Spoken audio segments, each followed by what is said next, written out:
오늘 함께 하실 하나님 말씀은 사무엘상입니다. 사무엘상 15장 12절부터 23절 말씀입니다.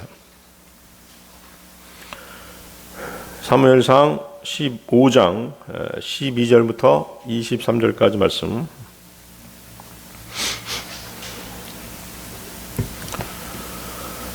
찾으셨으면 제가 받들어 읽겠습니다. 사무엘이 사울을 만나려고 아침에 일찍 일어났더니 어떤 이가 사무엘에게 고하여 이르되 사울이 갈멜에 이르렀는데 보소서 그가 자기를 위해 처소를 세우고 가서 진행하여 길갈로 내려갔나이다 하니라. 사무엘이 사울에게 이른즉 사울이 그에게 이르되 주께서 당신에게 복 주시기를 원하나이다. 내가 주의 명령을 수행하였나이다 하매 사무엘이 이르되 그러면 내 귀에 들어오는 이 양들의 울음소리와 또 내게 들리는 소들의 울음소리는 무엇을 뜻하나이까 하니 사울이 이르되 그들이 그것들을 아말렉 족속에게서 끌어왔나이다. 백성이 주 당신의 하나님께 희생물을 드리려고 양과 소들 중에서 가장 좋은 것을 남겼으며 나머지는 우리가 진멸하였나이다 하매 그때 사무엘이 사울에게 이르되 가만히 계시옵소서. 이 밤에 주께서 내게 말씀하신 것을 내가 왕에게 고하리이다 하니 그가 그에게 이르되 말씀하소서 하니라. 사무엘이 이르되 왕이 스스로 보기에 작았을 때 이스라엘 지파들의 머리가 되셨고 주께서 왕에게 기름을 부어 이스라엘을 다스릴 왕으로 삼지 아니하셨나이까. 또 주께서 왕을 보내 이동하게 하시며 말씀하시기를 가서 죄인인 아말렉 족속을 진멸하되 그들이 소멸할 때까지 그들과 싸우라 하셨나이다. 그런데 어찌하여 왕이 주의 음성에 순종하지 아니하고 노략물에 달려들어 주의 눈앞에서 악한 일을 행하였나이까 하니 사울이 사무엘에게 이르되 참으로 나는 주의 음성에 순종하여 주께서 나를 보내신 길로 가서 아말렉 왕 아각을 끌어왔고 아말렉 족속을 진멸하였으나 다만 백성이 길갈에서 주 당신의 하나님께 희생물을 드리려고 노략물 중에서 양과 소와 또 마땅히 진멸시켜야 할 것들 중에서 가장 좋은 것을 취하였나이다 하매 사무엘이 이르되 주께서 주의 음성에 순종하는 것만큼 번제 헌물과 희생물을 크게 기뻐하시나이까. 보소서 순종이 희생 헌물보다 낫고 귀를 기울이는 것이 순양의 기름보다 나으니 거역하는 것은 마술죄와 같고 완고한 것은 불법과 우상 숭배와 같나이다. 왕이 주의 말씀을 버렸으므로 그분께서도 왕을 버려 왕이 되지 못하게 하셨나이다 하더라. 하나님께서는 이제 사무엘 선지자를 통해서 사울왕에게 아말렉 족속을 쳐서 진멸하라고 명령하셨습니다. 아말렉 족속을 진멸해야 하는 이유와 그 방법에 대해서는 거기 위에 보시면 사무엘상 15장 2절 3절에 나와 있죠. 거기도 한번 보십시오. 사무엘상 15장 2절 3절 만군의 주가 이같이 말하노라. 아말렉이 이스라엘에게 행한 일 곧 이스라엘이 이집트에서 나올 때 그가 길에서 숨어 그를 기다린 일을 내가 기억하나니 지금 가서 아말렉을 쳐서 그들이 가진 모든 것을 진멸하고 남기지 말며 남자와 여자와 어린아이와 젖먹이와 소와 양과 낙타와 나귀를 죽이라 하매. 아말렉 족속은 출애굽 당시 이스라엘을 쫓아오면서 행렬에서 뒤처진 약하고 힘없고 병든 사람들을 집중적으로 공격했고 끊임없이 괴롭혔던 것입니다. 아말렉은 팥죽 한 그릇에 자신의 장자권을 동생 야곱에게 팔았던 에서의 계보에서 나온 족속입니다. 그러다 보니 아말렉은 육신 또는 마귀의 예표가 되는 족속으로 하나님께서는 그들을 끝까지 쳐서 완전히 진멸하라고 명령하신 것입니다. 우리는 육신과의 싸움, 주님 오실 때까지 계속될 수밖에 없죠? 그렇습니다. 또 마귀와의 영적 전쟁도 주님 오실 때까지 계속될 수밖에 없는 것입니다. 하나님께서는 육신을 쳐서 육신을 억제해서 주님의 말씀에 항상 복종시키라고 우리에게 명령하고 계신 것입니다. 마귀하고 영적 전쟁도 끝까지 우리가 싸워야 되는 것입니다. 신명기 25장 17, 19절에서도요. 너희가 이집트에서 나올 때 아말렉이 길에서 내게 행한 일을 기억하라. 그가 길에서 너를 만나 내가 약하고 피곤할 때 내 뒤를 치되 곧 내 뒤에 떨어진 약한 모든 자를 쳤나니 그가 하나님을 두려워하지 아니하였느니라. 그러므로 주 내 하나님께서 내게 주어 상속 재산으로 소유하게 하시는 땅에서 주 내 하나님께서 내게 안식을 주시고 사방에 있는 내 모든 원수로부터 벗어나게 하실 때 너는 아말렉에 대한 기억을 하늘 아래에서 지워버릴지니라. 너는 그것을 잊지 말지니라. 자, 하나님께서 이렇게 말씀하셨는데도 불구하고 사울왕은 이러한 하나님의 뜻과 명령을 어기고 불순종하게 됩니다. 사울의 불순종은 아담과 이브에게서 비롯된 긍정적 사고방식이 빚어낸 죄의 결과물인 것입니다. 사울왕이 보기에 좋고 먹음직스럽고 현명하게 할 것 같아 보이는 것들이 얼마나 많은 사람들에게 죄를 불러일으켰는지, 죄악을 불러일으켰는지를 안다면 감히 이러한 불순종을 저지르지 못했을 것입니다. 사람들이 짓는 죄의 대부분이 이런 긍정적 사고방식에 따른 자기 합리화에서 비롯되는 것입니다. 거기 20절, 21절 다시 보십시오. 15장 20절, 21절. 사울의 변명을 보면 알 수 있죠. 참으로 나는 주의 음성에 순종하여 주께서 나를 보내신 길로 가서 아말렉 왕 아각을 끌어왔고 아말렉 족속을 진멸하였으나 다만 백성이 길갈에서 주 당신 하나님께 희생물을 드리려고 노략물 중에서 양과 소와 또 마땅히 진멸시켜야 할 것들 중에서 가장 좋은 것을 취하였나이다. 사울은 지금 변명하고 있는데 애꿎은 백성들에게 책임을 돌리고 있죠. 사울에게 각인되어 있던 긍정적 사고방식은 다 죽여서 없애느니 좋은 것들을 남겨서 하나님께 번제물로도 드리고 백성들도 갖고 나도 조금 갖고 이러면서 서로 좋은 게 좋은 거 아니겠느냐라는 생각을 했던 것입니다. 그러한 사고방식이 불순종의 죄로 나타나는 것입니다. 사울의 이러한 태도에 대해 하나님의 뜻이 사무엘 선지자를 통해 전달됩니다. 22절, 23절도 보십시오. 자, 여러분들이 반드시 기억해야 될 그런 구절이죠. 주께서 주의 음성에 순종하는 것만큼 번제 헌물과 희생물을 크게 기뻐하시나이까? 보소서, 순종이 희생 헌물보다 낫고 귀를 기울이는 것이 순양의 기름보다 나으니 거역하는 것은 마술죄와 같고 완고한 것은 불법과 우상 숭배와 같나이다. 자, 유명한 구절이죠. 하나님께서 어떤 물질을 좋아하시겠냐는 거죠. 하나님 말씀에 순종하는 것이 가장 좋은 것이다. 이렇게 말씀하시는 것입니다. 온 우주를 창조하시고 그 안에 있는 만물을 창조하신 분께서 사람들이 바치는 어떤 헌물, 제물 이런 것들에 현혹되지는 않으신다는 것입니다. 하나님께서 무슨 아쉬운 것이 있어서 그런 것들을 기뻐하시진 않죠. 하나님 말씀에 순종하는 것을 가장 기뻐하신다라고 지금 말씀하시는 것입니다. 사울은 하나님의 말씀에 순종하는 대신에 자신의 합리적인 생각대로 아까운 재물들을 잃어버리지 않고 실리를 취할 수 있기에 그것이 옳다라고 생각한 것입니다. 그러나 그러한 생각은 하나님의 말씀을 경시하는, 하나님의 명령을 경시하는 육신적인 생각이었을 뿐인 것이죠. 아담과 이브 그리고 카인을 통해 유전되는 죄는 무엇이냐면요, 하나님의 뜻이 아닌 자신들만의 믿음의 방식으로 하나님을 섬기는 것이 옳다라고 생각하는 것입니다. 카인이 그랬죠? 카인이 그랬습니다.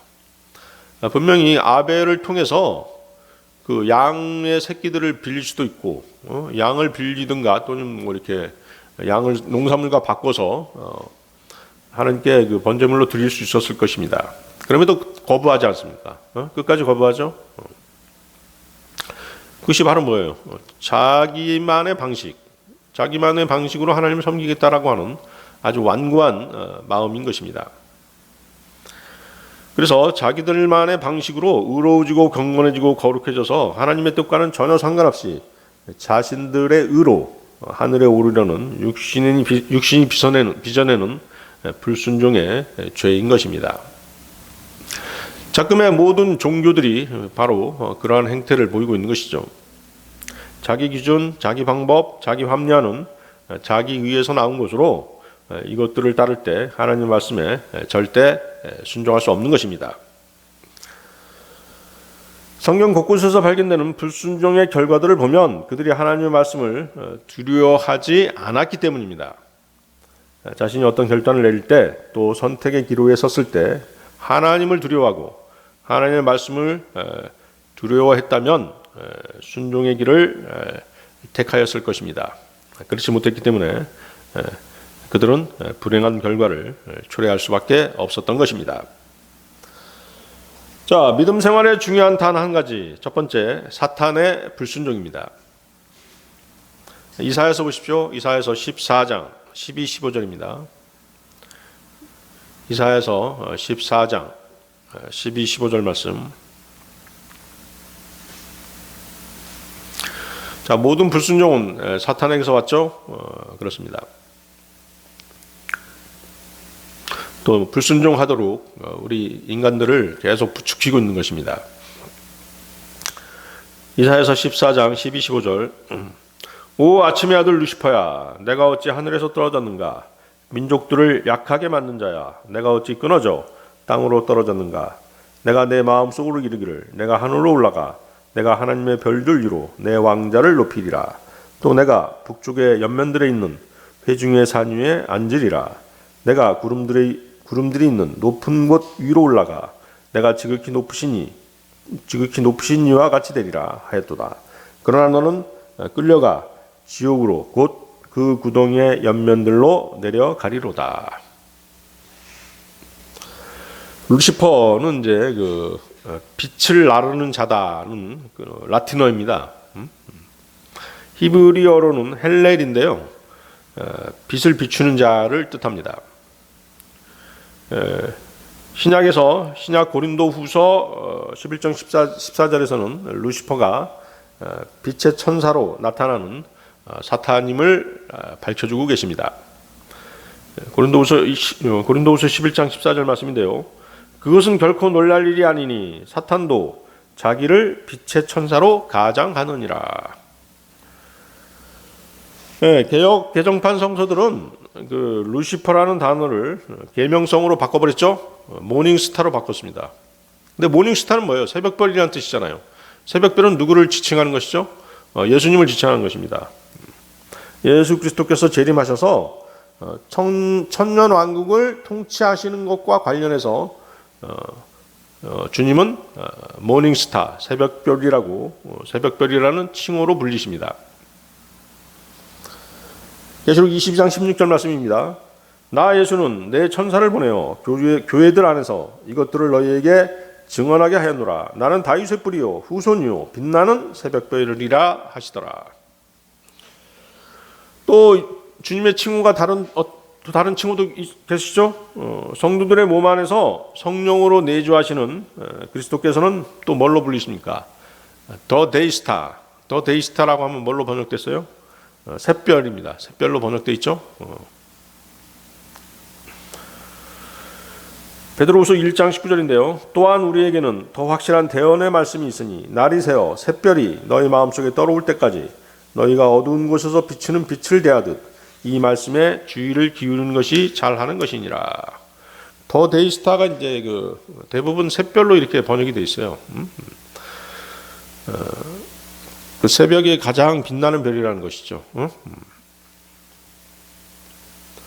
이걸 만약에 태양이라고 번역한다면 틀린 것이에요. 태양은 아니죠. 어떤 시인이 쓴 어느 나라 사람인지 모르겠는데 태양이 떠오르자 더데이스타가 물에 가라앉았다 뭐 그런 시기를 본 것 같은데, 그래서 이건 태양은 아니고 새벽에 떠오르는 가장 밝은 별. 그래서 이제 사람들이 샛별이라고 번역을 한 것이에요. 아시겠죠? 자, 하나님께서 창조하신 사탄은 당시 기름 부음을 받은 그룹이었고 하나님의 거룩한 산 위에 있었습니다. 자, 그 에스겔서도 한번 보십시오. 에스겔서 28장 12, 15절입니다. 사람들이 잘 모르는 그 존재가 있는데 사탄이라고 하는 존재예요. 이 영적 존재에 대해서 우리가 잘 알고 있어야 됩니다. 왜냐하면 우리의 신앙생활 가운데 가장 중요한 것 중에 하나가 뭐예요? 영적 전쟁이지 않습니까? 다 사탄과의 영적 전쟁입니다. 그렇기 때문에 적을 알아야 되는 것이죠. 에스겔서 28장 12, 15절이죠. 찾으셨습니까? 사람의 아들아, 두로의 왕에게 애가를 지어 그에게 이르기를 주 하나님이 이같이 말하노라. 너는 지혜가 충만하며 아름다움이 완전하여 모든 것을 봉인하는 자로다. 내가 하나님의 동산 에덴에 있었는데 모든 보석 곧 홍보석과 황옥과 다이아몬드와 녹주석과 질마노와 백옥과 사파이어와 에메랄드와 석류석과 금이 너를 덮었고 내가 창조되던 날에 내 안에서 내 작은 붓과 내 피리의 작품이 예비되었도다. 너는 기름 부음 받은 덮는 그룹이라. 내가 너를 그렇게 세우매 내가 하나님의 거룩한 산 위에 있었고 불타는 돌들 가운데서 오르내리며 다녔도다. 내가 창조된 날부터 내가 내 길들에서 완전하였는데 마침내 내 안에서 불법이 발견되었도다. 네, 지금 이제 이 구절은 그 두로왕을 빗대서 좀 사탄에 대해서 말씀하고 계시는 것입니다. 타락하기 전에 사탄은 지혜가 충만하고 아름다움이 완전했다라고 묘사되어 있습니다. 모든 것을 봉인하는 자라는 그런 구절 있죠. 자, 봉인이 뭐예요?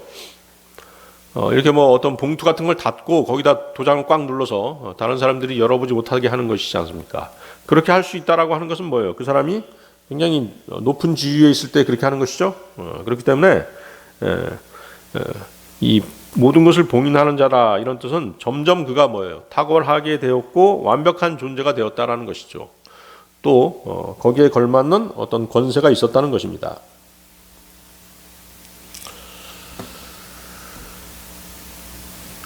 그래서 사탄이 처음 창조되었을 때는 완전했기 때문에 사탄이 아니었습니다. 사탄이 아니었고 타락한 후에 그는 뭐가 된 거예요? 사탄이 되었고 뱀이 된 것입니다. 욥기 26장 13절 말씀을 보면 그분께서 자신의 영으로 하늘들을 단장하시고 자신의 손으로 그 구부러진 뱀을 지으셨나니 이런 표현이 있거든요. 그러니까 사탄이 이제 뭐가 된 거예요? 뱀이 된 거예요. 또 우리가 욥기를 읽다 보면 뭐가 나와요? 리워야단 나오죠. 리워야단 바로 이제 그게 사탄이죠. 또 뭐도 있습니까? 계시록 보면 뭐예요? 7머리를 한 뱀이 있죠. 7머리를 한 뱀이 있습니다. 용, 그렇죠? 붉은 용, 이거 다 사탄입니다.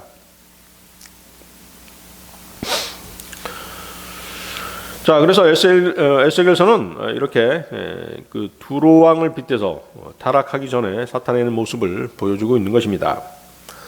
그래서 사탄은 타락하기 전에 아담이 있었던 에덴이 아니라 하나님의 동산 에덴에 있었습니다. 아마도 그곳은 이제 지구상에 있는 에덴은 아니었겠죠. 그렇죠? 셋째 하늘에 있던 에덴이었을 것입니다. 그런데 이제 그 사탄의 범죄는 교만으로 인해 하나님의 보좌를 탐낸 것입니다. 거기 13절 이사야서 다시 돌아가서 이사야서 그 14장 13, 14절 한번 보십시오. 다시 이사야서 14장 13, 14절 거기 보면 이제 그 13, 14절을 보면 5번에 걸쳐서 I will 내가 라는 표현이 나와요. 내가 하겠다. 내가 하겠다. I will 내가 하리라. 뭐 이런 표현이 계속 나오죠. 내가 하늘로 올라가 I will 하나님의 별들이로 내 왕자를 높이리라. I will 또 내가 I will 북쪽의 옆면에 있는 회중의 산 위에 앉으리라. 내가 I will 구름들이 있는 높은 곳 위로 올라가서 내가 I will 지극히 높으신 이와 같이 되리라. 그러니까 우리가 이렇게 교제하다 보면 어떤 형제나 자매가 항상 이렇게 자기 자신을 계속 강조하고 내세우는 사람은 어때요? 교만한 사람이잖아요. 그렇죠? 교만한 사람입니다. 자기 자신을 계속 내세우고 과시하고 그런 사람은 자기 자신을 계속 나밖에 모르는 것이죠. 그러니까 지금 사탄이 바로 그거잖아요. I will, 나 그러면서 굉장히 높아져 있는 것이죠. 하나님의 보좌 위에 자신의 보좌를 두겠다라고 하는 사탄의 의도는 피조물이 창조주보다 높아지겠다라고 하는 실로 어리석은 발상입니다. 그렇지만 이렇게 될 수가 있다는 것입니다. 왜 이렇게 될 수 있는 것이죠? 자기 교만이라든가 자기 찬양이 지나치게 많아지면 그렇게 될 수 있는 여지가 있는 것입니다. 우리 믿음 생활을 하고 있는 우리들을 한번 돌아보세요. 또 주위의 형제 자매들을 돌아보면 그런 일들이 생기잖아요. 항상 높아지려는 마음을 경계하지 않으면 언제든지 실족하게 되어 있는 것입니다. 자기와 다른 형제 자매들을 계속 비교하고 그러면서 높아지려고 하고 그러다 보면 실족하는 것이에요. 그래서 우리는 항상 자기 자신을 먼저 살펴야 되는 것입니다. 높아지려는 마음을 경계해야 되는 것이죠. 자, 사탄은 우리가 복음을 전하고 진리를 전파하는 것을 매우 싫어합니다. 그런데 사탄이 아주 두려워하는 것이 한 가지 있어요. 그것이 뭔지 아세요? 그것은 바로 성도가 하나님께 순종하는 것입니다. 하나님께 순종한다는 것은 그분과 그분의 말씀과 그분이 세우신 권위에 순종하는 것을 말합니다. 사탄은 불순종을 했기 때문에 순종을 싫어하는 것입니다. 자, 마태복음 한번 보십시오. 마태복음 6장 9절에서 13절 한번 찾아보세요. 마태복음 6장 9절에서 13절. 혹시 여기 외우고 있는 분도 계실 텐데 마태복음 6장 9절에서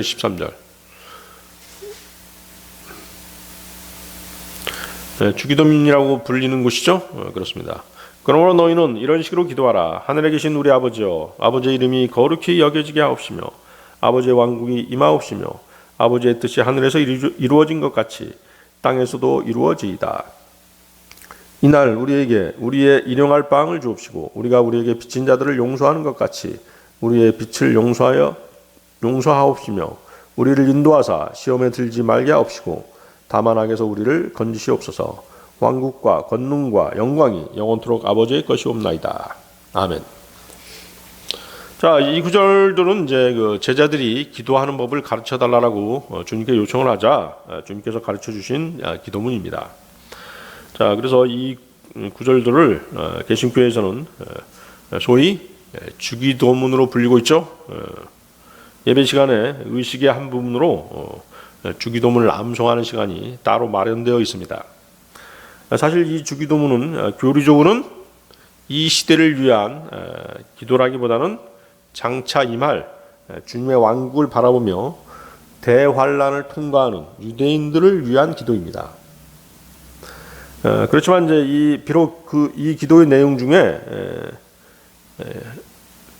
대환란에 해당되는 그런 기도지만 영적으로 우리가 적용할 만한 작금의 은혜 시대에 있는 그리스도인들이 적용할 수 있는 그런 구절들이 몇 구절 있습니다.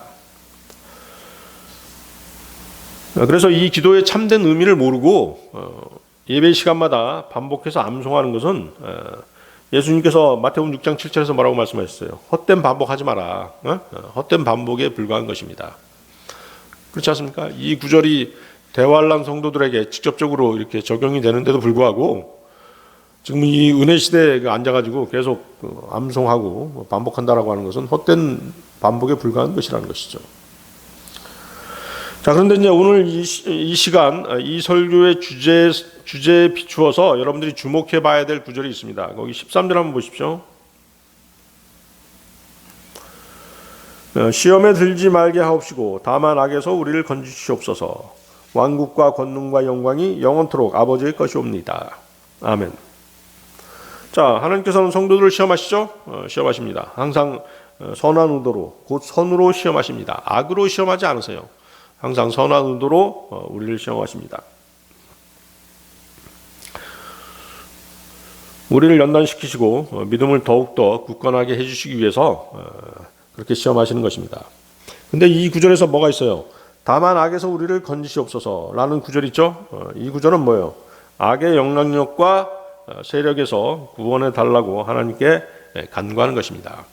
실제적으로 뭐예요? 대환란을 통과하는 성도들은 믿음을 잃어버릴 수 있지 않습니까? 그렇죠? 그렇기 때문에 666표를 받지 않아야 되고 또 형상에게 경배하지 말아야 되고 하는 일들이 있는 것입니다. 또 이제 그 표를 받지 않게 되면 경제적으로 상당히 어려운 지경에 처하기 때문에 어떤 물질의 유혹 이런 것들로부터 이제 보호해 달라는 그런 기도가 바로 대환란 때 악에서 우리를 건지시옵소서라고 하는 구절에 딱 들어맞는 것입니다. 그렇지만 이것을 우리에게 또 적용할 수 있지 않습니까? 이 악이라고 하는 표현에는 뭐예요? 사탄 자신이 저지른 하나님의 영적 권위에 대한 불순종도 들어가 있기 때문인 것입니다. 그렇겠죠? 사탄은 항상 성도들에게 하나님께서 세우신 영적 권위 질서에 도전하도록 부채질하는 것입니다. 그래서 분란을 일으키게 만드는 것이죠. 자, 그러면 이 세상도 마찬가지지 않습니까? 권위에 대한 도전과 응전으로 싸움이 그칠 날이 없는 것입니다. 자, 그런데 그 기도문 끝에 보세요. 주님께서는 매우 의미심장한 선포를 하십니다. 어떤 내용입니까? 왕국과 권능과 영광이 영원토록 아버지의 것이옵나이다. 아멘. 이 구절에서 주님은 왕국과 권능과 영광은 오직 하나님께만 속하는 것들이라는 사실을 분명히 말씀하시는 것입니다. 그렇죠? 온 우주와 그 안에 있는 만물이 하나님의 통치 아래 있으며 성도들은 마땅히 하나님께서 세우신 권위 질서에 순종해야만 한다는 뜻이 담겨 있는 것입니다. 이해하시겠습니까? 아무도 불순종으로 인해 사탄처럼 하나님의 영광을 도둑질하지 말라는 뜻입니다. 하나님께서 자녀들에게 하시는 가장 큰 명령은 십자가를 지는 것, 봉사, 헌금, 성도 돕기, 복음 전파 이런 것보다 더욱 중요한 한 가지가 있는데 그것이 바로 순종하는 것입니다. 순종은 하나님의 뜻에 대한 최고의 섬김인 것입니다. 믿음 생활에 중요한 단 한 가지, 주님의 순종이 있습니다. 자, 히브리서 5장 8절 9절 보십시오. 히브리서 5장 8절 9절 말씀.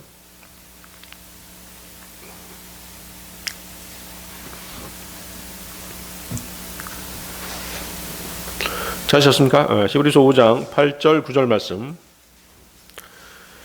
그분께서 아들이실지라도 친히 고난 받으신 일들로 말미암아 순종하기를 배우사 완전하게 되셨으므로 자기에게 순종하는 모든 사람들에게 영원한 구원의 창시자가 되시고. 자, 사람들은 지금 구원받은 우리 그리스도인들도 그렇지만 하나님께서 인간의 모습으로 살과 피를 입으시고 이 땅에 오셨다는 것에 대해서 많은 의문을 품기도 하고 경이롭게 여기기도 합니다. 자, 그 이유에 대해서 히브리서 2장 9, 10절은 이렇게 말씀하십니다. 여기 잡고 히브리서 2장 9, 10절 또 보십시오. 히브리서 2장 9절 10절 말씀.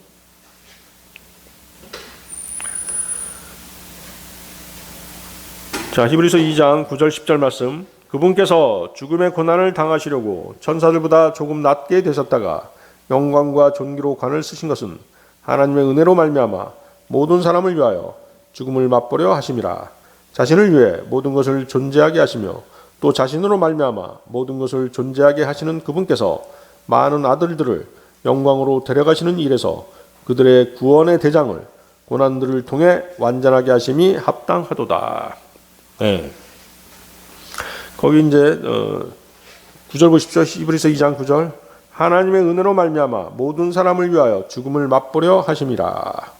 주님은 모든 사람의 죄의 대성물로 이 땅에 오셔서 십자가의 죽음으로 하나님께 드려지신 것입니다. 10절도 오십시오. 그분께서 많은 아들들을 영광으로 데려가시는 일에서 그들의 구원의 대장을 고난들을 통해 완전하게 하심이 합당하도다. 자, 무엇을 통해 완전하게 되신다고요? 고난을 통해 완전하게 되는 것입니다. 하나님께서는 고난들을 통해 주님을 완전하게 하셨다라고 말씀하시는 것이죠. 자, 이것을 이제 히브리서 아까 읽었던 히브리서 5장 8절 9절 말씀과 연결져서 생각해 보면 주님께서는 고난에 순종하셔서 완전하게 되셨음을 우리는 알 수 있는 것입니다. 육체로 나타나신 하나님께서 육체의 모든 불완전한 모든 것을 이기고 순종하실 수 있는 방법은 고난을 통해서라고 말씀하시는 것입니다. 주님은 피곤함, 갈증, 추위, 더위, 슬픔, 노여움 등 인간의 육체가 지닌 모든 속성을 불완전함을 견디심으로써 순종을 배우신 것입니다.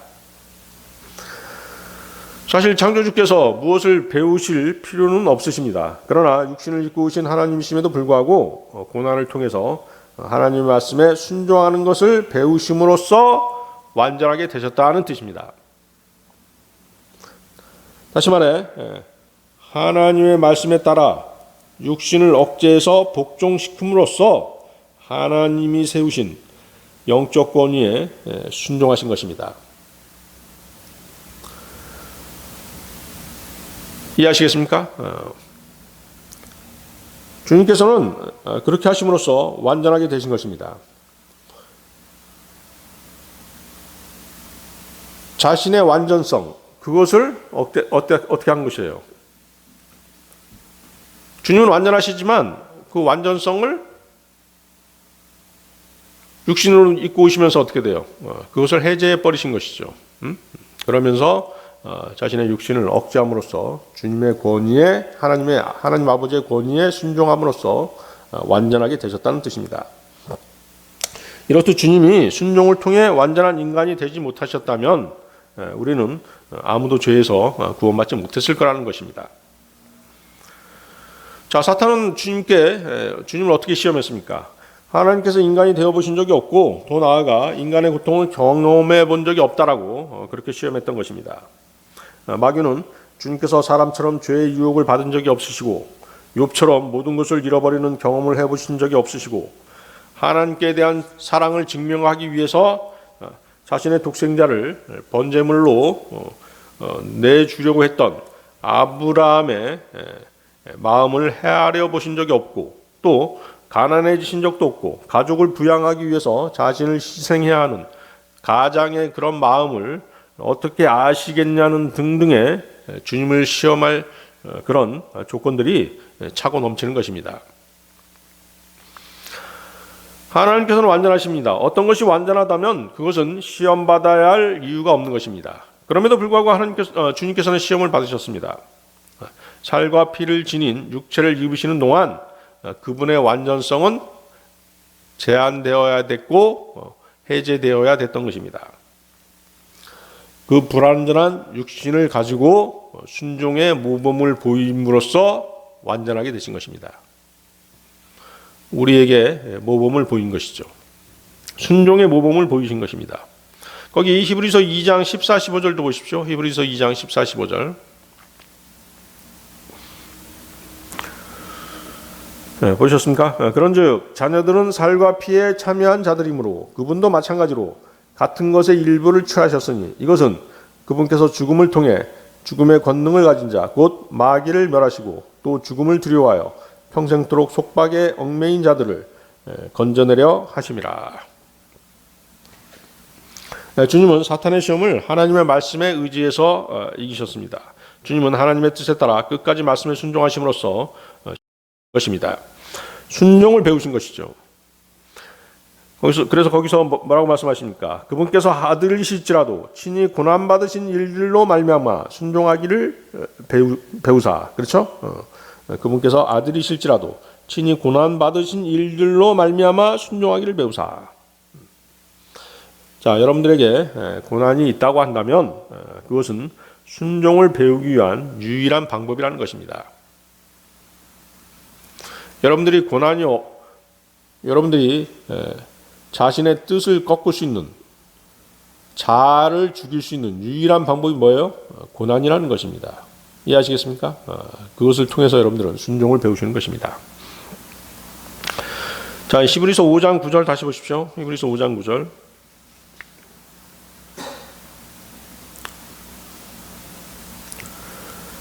완전하게 되셨으므로 자기에게 순종하는 모든 사람들에게 영원한 구원의 창시자가 되시고. 자, 완전하게 되다, 퍼펙트, 완전하게 되다라고 하는 말은 죄 없는 상태에서의 완전함이 아닙니다.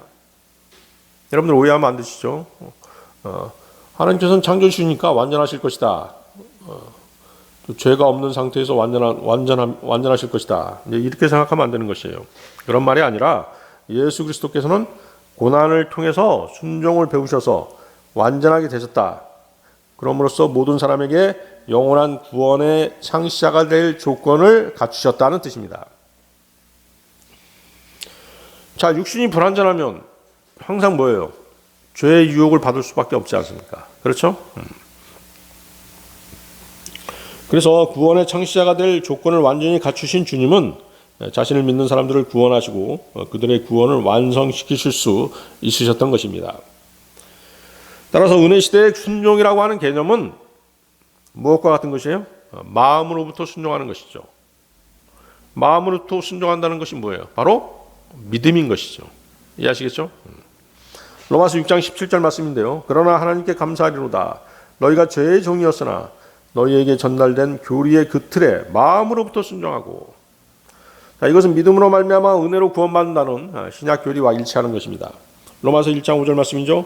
그러므로 그분으로 말미암아 우리가 은혜와 사도직을 받아 그분의 이름을 위하여 모든 민족들 가운데서 믿음에 순종하게 하였나니. 마음으로부터 순종하여 믿음에 순종하게 하였나니. 로마서 16장 26절. 이제는 밝히 드러났으며 영존하시는 하나님의 명령에 따라 대언자들의 성경 기록들을 통해 믿음에 순종하게 하려고 모든 민족들에게 알려지게 된 신비의 계시에 따라 너희를 굳게 세우실 뿐. 따라서 순종이라는 것은 무엇인가를 믿는다는 것입니다. 로마서 10장 16절 말씀. 그러나 그들이 다 복음에 순종하지는 아니하였나니 이사야가 이르기를 주여 우리가 전한 것을 누가 믿었나이까 하느니라. 자, 예를 들어서 구원을 받기 위한 순종, 그러면 어떻게 된 거예요? 오직 예수 그리스도의 복음에 순종함으로, 즉 믿음으로 구원받는다는 것을 강조하는 말씀이죠. 아시겠습니까? 그래서 저와 여러분은 어떻습니까? 믿음으로 구원을 받았죠. 그리고 믿음으로 성령께서, 우리가 믿었기 때문에 성령님께서 우리 안에 오신 것입니다. 그래서 우리가 진리에 순종할 때 우리의 혼과 마음은 믿음으로 정결케 되는 것입니다. 사도행전 15장 8절 9절 말씀인데요. 또 마음을 아시는 하나님께서 우리에게 성령님을 주신 것 같이 그들에게도 주사 그들에게 증언하시며 믿음으로 그들의 마음을 정결하게 하사 우리와 그들 사이에 아무 차별도 두지 아니하셨느니라. 믿음으로 그들의 마음을 정결하게 하사. 그죠? 우리 그리스도인의 구원이 영원히 보장되는 이유도 주님께서 고난을 통해 순종하셔서 죽음과 부활을 통해 완전해지신 그 완전함을 우리에게 믿음으로 전가해 주셨기 때문에 가능한 것입니다. 주님 자신이 구원의 창시자, 즉 맨 처음이 되셔서 믿음의 첫 열매들로 나타나신 것입니다. 자, 믿음 생활의 중요한 단 한 가지, 그리스도인의 순종입니다. 여러분들 사무엘상 24장 1절 7절 말씀 보십시오. 사무엘상 24장 1절에서 7절 말씀.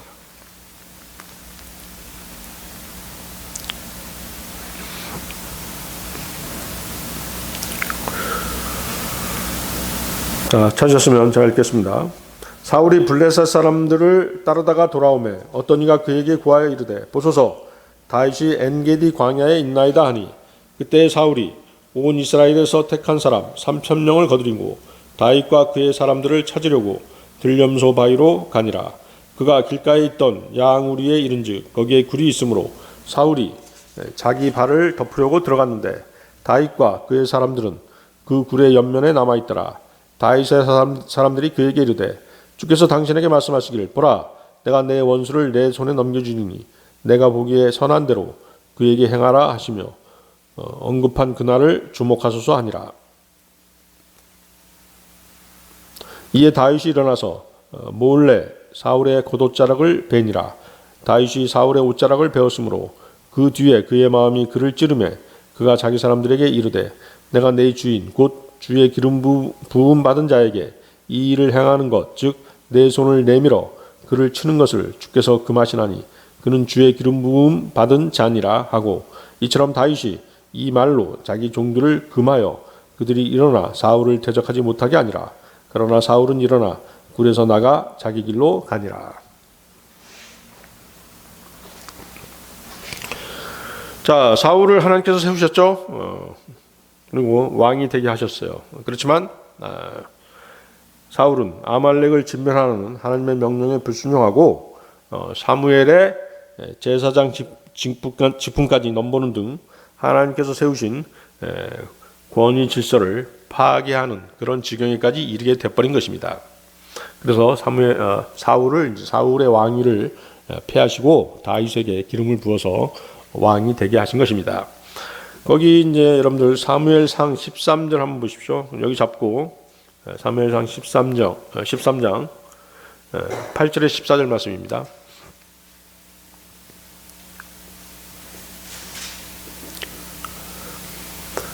그가 사무엘이 정해준 정한 시기에 따라 이레 동안을 기다렸으나 사무엘이 길갈로 오지 아니하매 백성이 자기를 떠나 흩어지므로 사울이 이르되 번제 허물과 화평 허물을 이리로 내게로 가져오라 하고 그가 번제 허물을 드렸더라.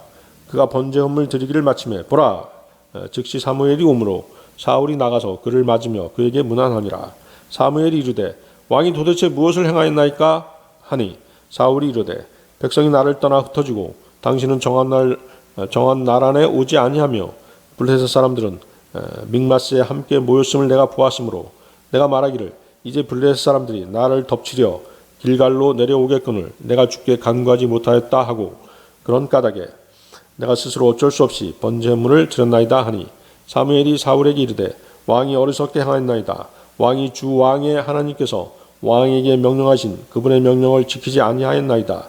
이제 주께서 이스라엘 위에 왕의 왕국을 영원히 세우려 하셨으나 이제 왕의 왕국이 추속되지 못하리이다. 주께서 왕에게 명령하신 바를 왕이 지키지 아니하였으므로 주께서 자신의 마음에 맞는 사람을 구하시고 주께서 그에게 명령하사 자신의 백성의 대장이 되게 하셨나이다 하고 그렇죠. 사울을 패하고 이제 다윗을 왕으로 기름 부으셨다는 내용이 나오고 있는 것입니다. 자, 그런데 이제 본문은 블레셋과의 결전을 앞두고 사울이 사무엘 제사장의 도착을 기다리지 못하고 자신이 직접 번제 헌물을 드린 그런 사건입니다. 여기서 사울은 세 가지 잘못을 범하게 되는데요. 첫째는 뭐냐면 하나님의 말씀을 기다리라는 사무엘의 지시를 어긴 것입니다. 둘째는 사무엘의 제사장직을 침해한 것입니다. 엄연히 왕권과 제사장 직분이 구분되어 있음에도 불구하고 종종 이스라엘 왕들이 제사장 직분까지 넘보는 그런 사례들이 왕왕 있었죠. 그렇습니다. 사울이 그러했고 제사장 직분을 넘보다 문둥병에 걸려버린 왕 누구였습니까? 우시야 왕이 그랬었죠. 이들은 왜 그 제사장 직분을 탐냈을까요? 네. 이들은 하나님의 율법에 따른 명령을 일단은 불순종했습니다. 그리고 자신의 왕의 권위에 더한 제사장 직분마저도 욕심내므로써 제사장의 영적 권위까지도 가지고 싶어 했던 것입니다.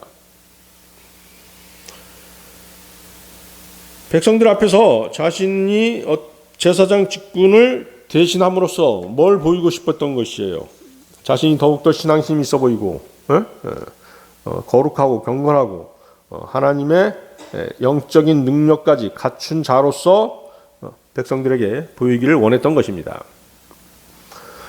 자, 세 번째 잘못은 무엇입니까? 사울이 드린 제사는 허용된 직분, 제사장 직분에서 드린 제사가 아니라 단지 뭐예요? 블레셋과의 전투를 앞두고 무척 긴장되었겠죠. 긴장되고 초조한 그런 가운데서 사무엘은 오지도 않지. 백성들은 군사들은 흩어지려고 하지. 하다 보니까 뭐예요? 공포심이 생긴 것이죠. 그 공포심을 벗어나고자 한 일탈 행위에 불과했던 것입니다. 사울의 이러한 불순종은 결국 15장에서 아말렉인들을 진멸하지 않는 불순종과 더불어서 비극적인 결과를 초래하게 되는 것입니다. 하나님께서는 그의 왕위를 폐하시고 다윗에게 기름을 부어서 새로운 왕으로 세우신 것이죠. 다시 24장으로 돌아가 보십시오. 자, 다윗은 왕으로 기름 부음을 받았지만 아직도 사울의 권위 아래 놓여 있는 상황이었습니다. 다윗은 사울이 다스리는 왕국의 백성이며 사울의 군대에 군사된 신분이었던 것입니다. 사울은 성령님께서 자신을 떠나고 백성들의 민심이 다윗을 향하는 것을 보자 시기심이 복받쳐 올랐습니다. 그래서 그 시기심에 못 이겨서 다윗을 여러 차례 죽이려고 했던 것입니다. 본문에서처럼 사울은 엔게디 광야로 다윗을 잡으러 가게 되는 것입니다. 사울은 길을 따라가다가 다윗과 다윗의 부하들이 있는 굴에 들어가게 됩니다. 거기 3절에 보면 어떤 표현이 있어요? 사울이 자기 발을 덮으려고 들어갔다는 표현이 있죠. 자기 발을 덮는다. 바로 무엇이에요? 이 표현은 뭐 휴식을 취한다든가 용변을 볼 때 옷자락이 자기 발을 덮게 되겠죠. 그런 표현입니다. 이해하시겠죠? 그러니까 굴로 들어간 거예요. 용변을 보러 들어갔거나 아니면 휴식을 취하려고 들어갔거나 그것에 대한 표현이 자기 발을 덮으려 들어갔다는 표현인 것이죠. 자, 좀 표현이 완곡하지만 여러분들이 그렇게 알아두면 되겠습니다. 그런데 어때요? 그 굴에는 누구도 있었던 것이에요. 다윗과 다윗의 부하들도 같이 있었던 것입니다. 그래서 다윗의 부하들은 그 틈을 노려서 다윗에게 사울을 죽이라고 제안하는 것입니다. 그런데 다윗은 부하들의 제안을 거절하죠. 거절합니다. 그는 감히 손을 들어서 하나님께서 임명하신 권위자에게 대항하기를 원치 않았던 것입니다. 다윗은 사울로부터 살해 위협을 받고 있었고 또한 하나님께로부터 왕으로 기름 부음을 받았기 때문에 사울을 죽이고 왕위에 등극한다 하더라도 백성들의 심한 저항에 시달리지는 않았을 것입니다. 누가 뭐라고 할 사람이 그렇게 많지 않았을 거라는 것이죠. 그러나 다윗은 사울을 죽이는 것은 하나님의 권위에 대항하는 것으로 그렇게 판단한 것입니다. 사울은 왕위에서 폐위당하긴 했지만 그래도 하나님의 기름 부음은 계속 남아 있었습니다. 다윗은 하나님의 권위에 대항하는 것보다 자신이 왕위에 오르는 것을 연기하는 편이 낫다라고 생각한 것입니다. 다윗의 이러한 하나님의 권위에 순종하고자 하는 인내심과 현명함이 그를 장차 위대한 왕으로 이끌어 갔던 것입니다. 하나님께서 사울을 왕으로 계속 두신 상태에서 사울을 죽이고 왕자를 차지하는 것은 분명 그 반역의 대가를 치를 수 있음을 다윗은 생각한 것입니다. 하나님의 권위에 대한 이러한 순종은 성경 곳곳에 나타납니다. 천사 미가엘이 사탄과 다툴 때 그를 회방하지 않은 것도 그 한 예입니다. 사탄도 기름 부음 받은 그룹이었지 않습니까? 그렇죠? 그 기름 부음이 남아 있었기 때문에 미카엘 천사장도 미카엘도 사탄을 회방하지 않은 것입니다. 유다서 9절을 보면 그 얘기가 나와 있죠. 유다서 9절인데요. 그러나 천사장 미가엘도 모세의 몸에 대하여 마귀와 다투며 논쟁할 때 감히 그에게 욕설로 비난하지 아니하고 다만 이르되 주께서 너를 꾸짖으시기를 원하노라 하였느니라.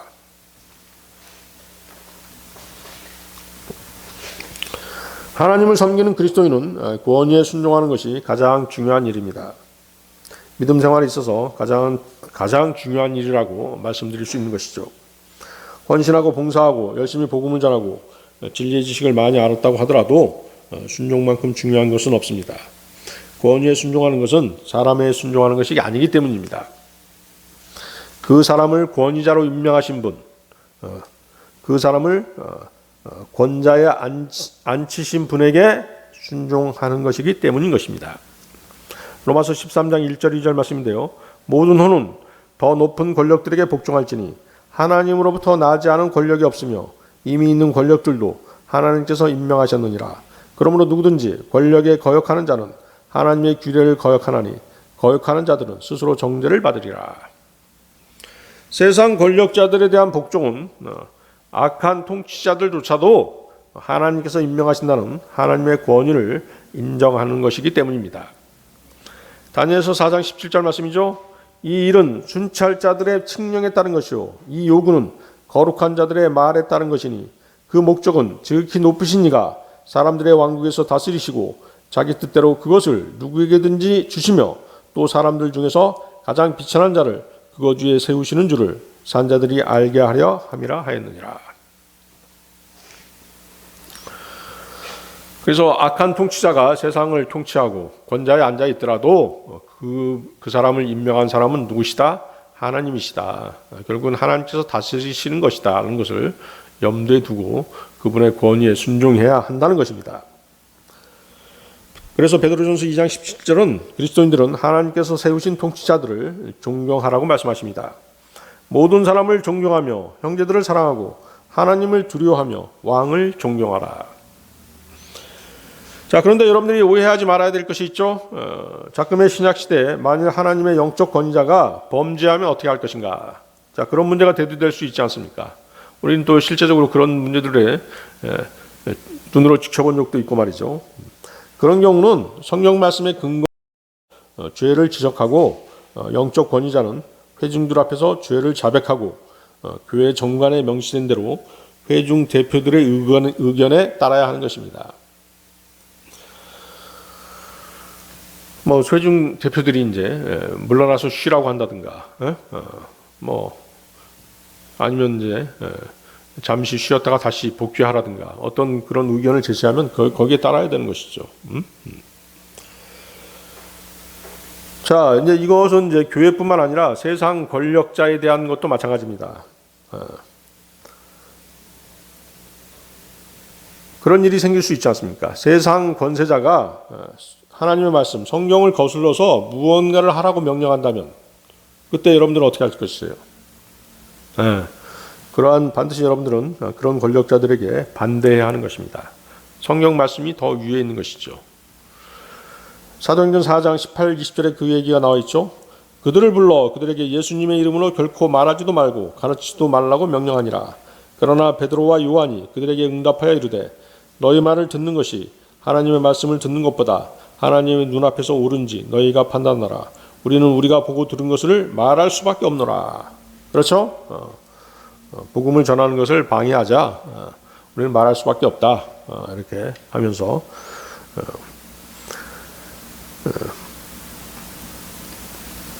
하나님의 뜻이 위에 있다는 것입니다. 하나님의 말씀이 더 위에 있다는 것입니다.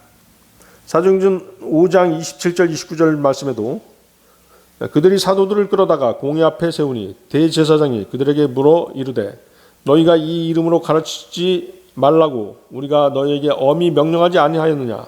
그런데 보라 너희가 너희 교리를 예루살렘에 가득하게 하였으며 또한 이 사람의 피를 우리에게 돌리고자 하는도다 하니라. 이에 베드로와 다른 사도들이 응답하여 이르되 우리가 사람들보다 하나님께 순종하는 것이 마땅하니라. 아시겠죠? 하나님의 말씀이 세상 권력자의 말보다는 위에 있다라고 하는 거 여러분들은 꼭 염두에 두시기 바랍니다. 자, 오늘 설교의 결론입니다. 여러분들 마가복음 10장 37절 38절 보십시오. 마가복음 10장 37절 38절 말씀.